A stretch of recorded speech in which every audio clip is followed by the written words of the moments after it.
এখন আছে একটা অন্য রকমের চিকেনের রেসিপি নিয়ে। তো চলুন দেখিয়ে দিই আমি কী কী নিলাম। এখানে আমি চিকেন নিয়েছি পেঁয়াজ কুচি, টমেটো কুচি, আর ওখানে নিয়েছি আমি কাজু বাদাম, চাল মগজ, আর বাটা মশলার মধ্যে আদা রসুন পেঁয়াজ বাটা আর লঙ্কা বাটা, এখানে হলুদ গুঁড়ো আর চিকেন কারি মশলা। তো চলুন আমি মাংসটা এবার রান্না স্টার্ট করি। এখানে আমি কড়াইটা গরম হতে দিয়ে তেল ঢেলে নিয়েছি। তেল গরম হয়ে গেলে এর মধ্যে হাফ পেঁয়াজ কুচিটা ছেড়ে দেবে, পুরোটা দেবে না, পরেও আবার লাগবে, প্লাস আবার টমেটো কুচিটাও দিয়ে দেবে।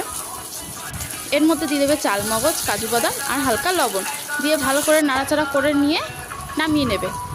যখন পুরো নরম হয়ে যাবে ভাজাটা, তখন নামিয়ে নিয়ে ঠান্ডা হতে দিয়ে রেস্ট দিয়ে তারপর এটাকে মশলাটাকে মিক্স করে নেবে। আবার ওই তেলে আমি পেঁয়াজ কুচি দিয়ে মাংসটাকে আমি ছেড়ে দিলাম, ছেড়ে দিয়ে নাড়াচাড়া দিয়ে এর মধ্যে আমি এক একটা মশলা অ্যাড করবো। এর মধ্যে বেটে রাখা মশলাটা দিয়ে দিলাম, দিয়ে দেবো হলুদ গুঁড়ো, চিকেন কারি মশলা, আর দিয়ে দেবো লঙ্কা গুঁড়ো, দিয়ে আবার ভালো করে মিক্স করে আর দিয়ে দিলাম গোটা গরম মশলা। আবার এখানে আগে যে ভেজে রাখা মশলাটা ওটা আমি বেটে এবার দিয়ে দিলাম, মিক্স করে নিয়ে জল দিয়ে নাড়াচাড়া দিয়ে এর মধ্যে একটু লবণ দিয়ে হালকা একটু চিনি দিয়ে, আর যেটা না দিলেই নয় সেটা হলো কি বাটার দিয়ে নামিয়ে রুটি হোক, নান হোক কিংবা ভাত হোক, অসাধারণ খেতে হয়েছিল। বাই।